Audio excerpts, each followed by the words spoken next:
Okay, hi everybody. This is Aaron, and I'm here with my BFF, ride or die, Maritza Rivera. We've known each other since the third grade.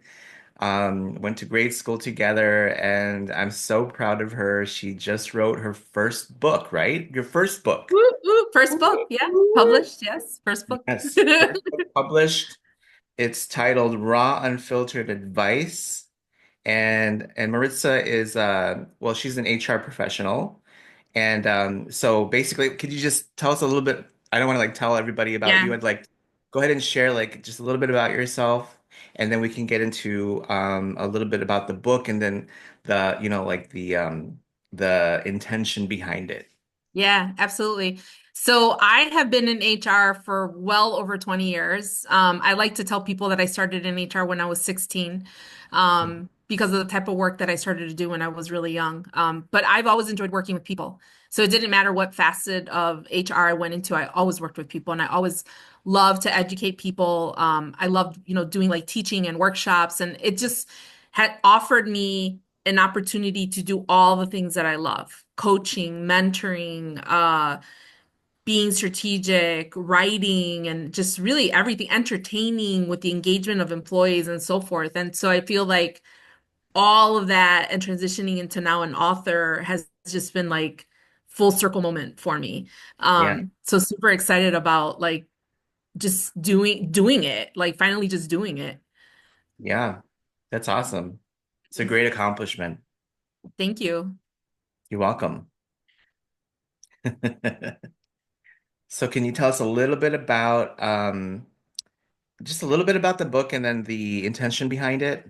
Yeah, absolutely.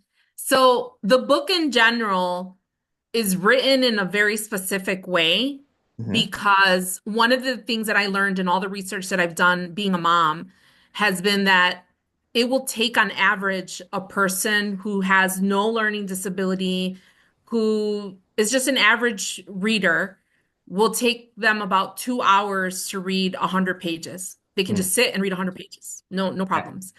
Somebody that has a learning disability could take up to 4 hours to read 100 pages, and that's with zero distractions. That means that they are zoned in and focused, and Yeah. they're possibly doing something to not get distracted. So sometimes they read with music on, Okay. or they'll have headphones on to distract the noise and so forth. So that on average will take about 4 hours. Mm. But somebody with distractions could take anywhere from 4 to 7 days just to read 100 pages.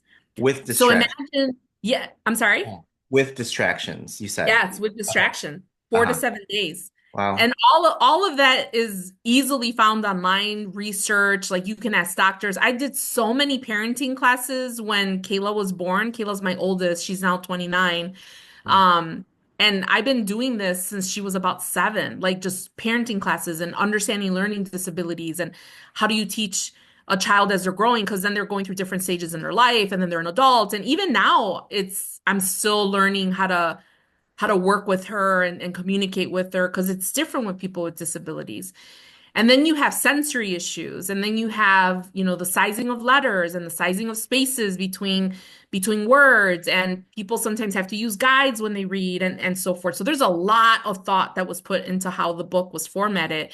Mhm. But in essence, I wrote it because in all of my years of HR, I have always come across working with people of different learning abilities. And one of the things that was always said to me by so many people that I coached was that they had wished that there was a book that was written in the manner in which I deliver information.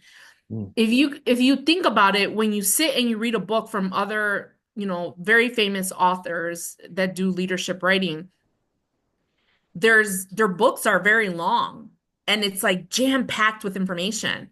Yeah. And it's like one topic, but then you're like 300 pages. Some of them are like fine print. It's Hmm. very overwhelming for someone who has a learning disability. There's a lot of people that have learning disabilities that will take up to a month, if not more, to read a book like that. And sometimes they have to use like magnifying glasses and so forth to be able to make everything much larger, which is Hmm. why a lot of people like reading ebooks because they can do it on a bigger screen and make the book pages bigger. Yeah. So What I did was when I started writing the book I actually wrote this book. I finished writing it in 2017. So I started writing it in 2015 during the time that I was doing my master's degree because I was learning a lot about coaching and teaching during that time. So what I realized is that I needed to put things in a manner in the book Hmm. that were like, here's the problem, here's how I dealt with it, here's an example of what I went through, here's where you got to make a decision. Now you're at, a crossroad. What are you going to do next?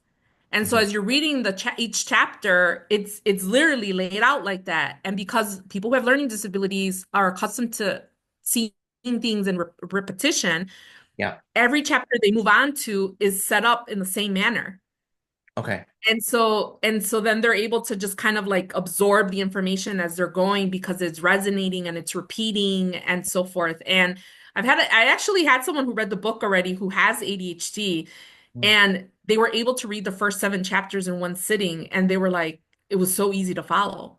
And that's Nice. exactly what I wanted. I wanted someone to feel not frustrated reading the book. Yeah. And so that's the reasoning behind the formatting, and that's also the reasoning of the why. It was my girls. I Yeah. had to learn how to teach them and be their parent because they don't learn like me. Mm. So yeah. Gotcha. Cool. Anything else about that?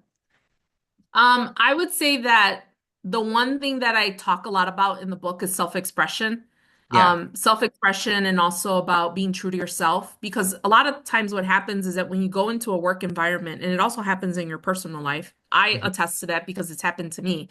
Yeah. Let's go first with personal life. So Yeah. in your personal life, you know, you want to be in a safe place where you can be expressive and, Mhm. kind of like when you and I hang out, right? It's like we're Yeah. loud, we do TikToks, we sing, we Yes. dance, we're Yep. jamming, and whatever, and we talk over each other, and Yeah. because it's a safe place, right? Like we can be totally ourselves. Right. But the minute you start going into an environment or into a relationship where you feel like you're boxed in and you're boxed in because you're conforming to what those people or that person wants or needs from you Yeah. because they won't adjust to who you are as a person.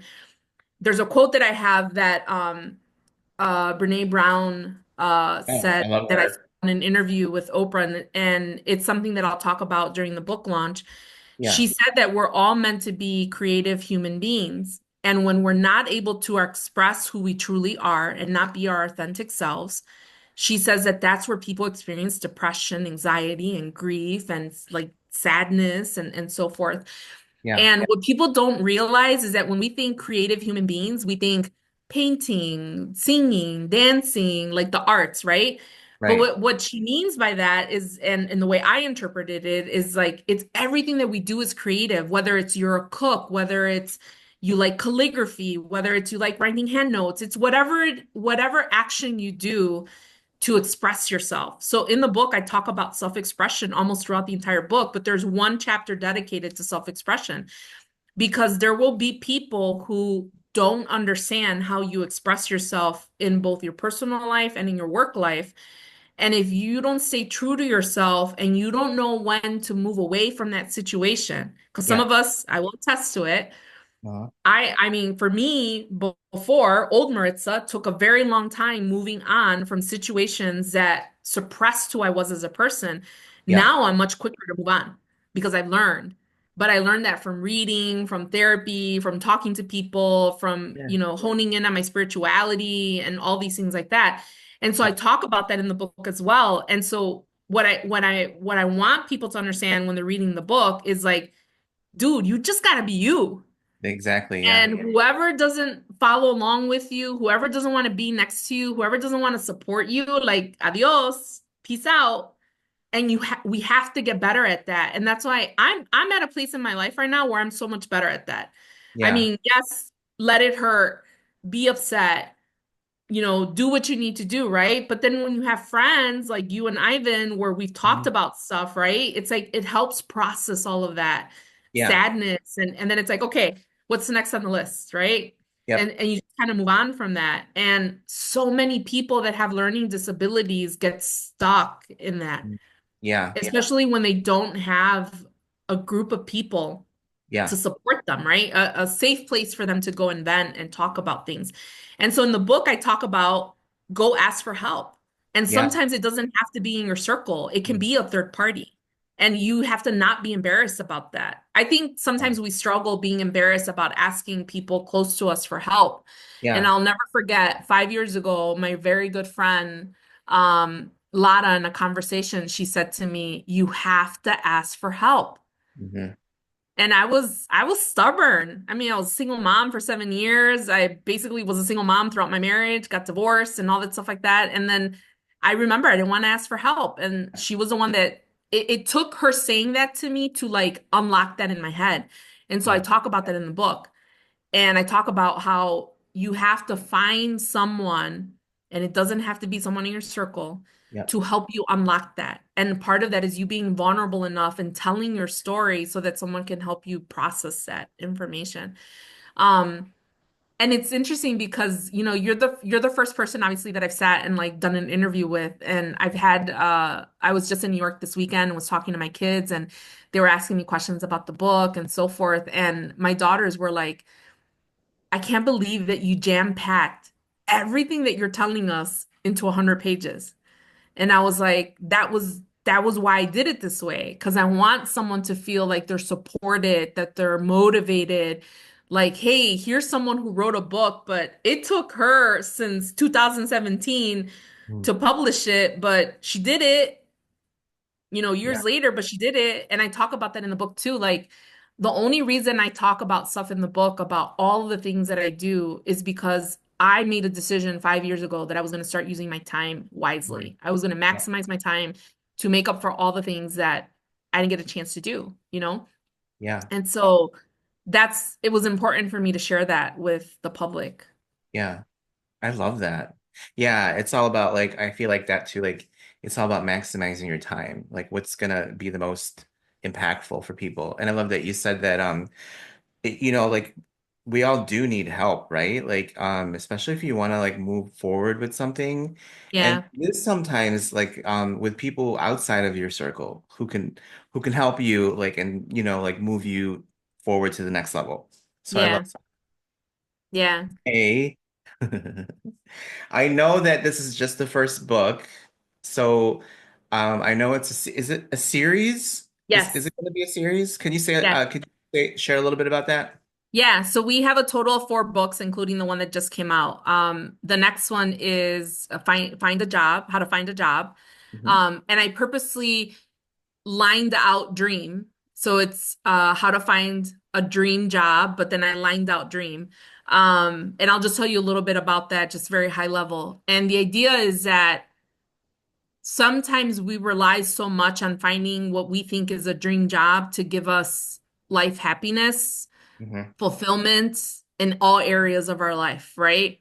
And there's nothing wrong with that, but you can't depend on that. Yeah, You can't make your employer fulfill your life. You can work your butt off and get a master's degree, certifications and everything to do the type of job that you like so that you can earn the income you want, yeah, but then you still have to live your life outside of work.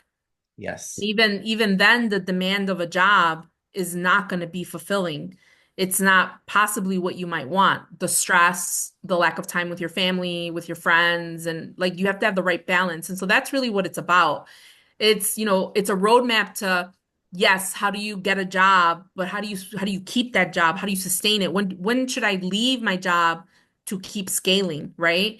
right. And I write it in the point of view of me scaling and me finding fulfillment and finding the work that I want to do by taking risk and moving jobs much later in life.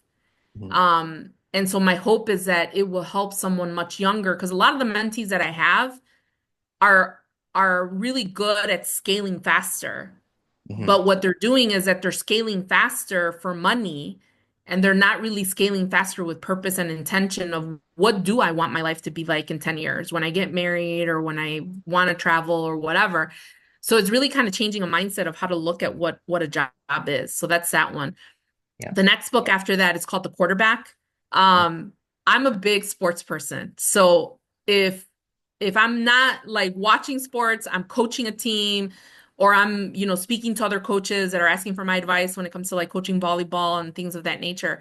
But I think the one aspect of what I have found in being the most effective in a male-dominated industry, in the one that I work in, is that when I can relate my coaching to a manager or to an employee or to even a friend who might be a male, has been to always reference the quarterback. And I always tell them to look at themselves that way because sometimes we don't resonate that it doesn't matter what level you are at in a company or even in your life, like you're a leader. Even if you think that you're not leading, your brothers or sisters and a family or whatever, like you're still a leader because you can still help make decisions. You can still help your family move forward. It's the same thing in a job. Like we're all leaders. We just have to know how to tap into that so that we can help a company progress or a department or be the right hand to a manager or so forth. So I use the reference quarterback because you always have the ball in your hand Mm, and it's your decision where you want to toss it. mhm, And so some of the stuff I talk about is like, what is your holy grail? Like, what is going to get you the maximum use of working at this place? Or what is it that you have to do with this ball? Who do you have to talk to in your company to scale within the company? Or who do I need to talk to outside of the company to scale much faster in my life, right? And so you're your own quarterback mhm. and you only got one person to rely on, and who's that person you're going to rely on, right? Who's your receiver? It could be a therapist, it could be a brother, a sister, a friend, a cousin. It doesn't matter who it is. It could be your neighbor, your landlord, whoever it is you're building a relationship with.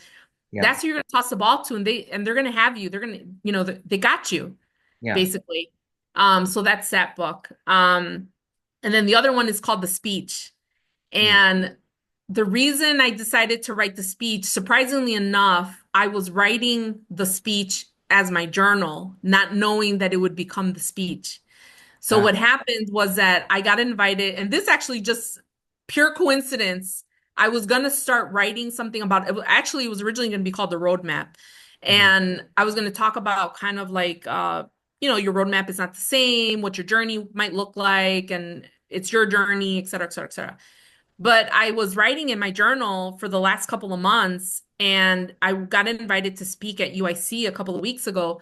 And when I started to assess the crowd that was coming in, I was asking them what their degrees were, what years were they in. I realized that a lot of them that came were juniors and seniors. mm. So I knew that me kind of like talking to them as freshmen was not going to be the best thing. And so I actually, no one knows this, but I changed my whole speech in a matter of like 30 minutes because as they were all coming in, I was like, I need to talk to them about my roadmap. I completely changed my topic Yeah, like on the fly. And yeah, so I went on the board and I wrote all of these like chapters, I guess you could say, on the yeah, board. And I talked through what my roadmap was. And so when I left there and I took a picture of the board, I looked at the titles that I had written, and I was like, oh my God, that's the speech. I go, that's not the roadmap, that's the speech. I go, yeah, so in essence, for me, it was that specific book is really to help that person that's about to enter the workforce or is yeah. about to change jobs or Okay. wants to change jobs. So that's what I love about that. So I'm calling it, I've started saying that those are my four pillars, right? It's Yeah, the raw unfiltered advice, and that's, taking advice to heart and hearing the hard truth and being vulnerable enough to accept it and being open-minded, finding a job that's going to allow you to have the balance between your personal life and your work life. And then, how am my own quarterback? Like, how do I support myself, mentally and emotionally? Like, how do I get past all these barriers? And how do I see that the end zone with my receiver? Like, how do I get to that point? How far do I have to toss the ball to get what I want? And then the speech, right? It's like understanding my own roadmap, understanding that my uniqueness comes from all of the choices that I've made, and there should be no regrets. And the very last thing, and I say this in every single book that I'm writing right now, is that someone out there needs to hear the fact that you are not a prisoner of your past. And I talk exactly. about that in every single book That's because awesome. for so long, people think that, right? Like, oh, I did that, or I didn't do this, or I'm a bad person because of it. Like, it's done. That was Hmm. the old you. Yeah. Where are you at right now, and how are we going to move forward? Yeah. Um, so those are the total of the four books that I'm writing now. And the crazy thing about it, and I know that I'm crazy for doing it, but I'm simultaneously writing all of them because Yeah. they're all meant to be connected to each other. Yeah. I'm very big about being intentional about connecting things together. So I want people to read the third book and be like, oh, I remember that she talked about that in that book. Yeah. Now I'm connecting the dots and I understand like what she means by all this. I've read that book, the book that I just put out. I can't even tell you how many times I've read that book.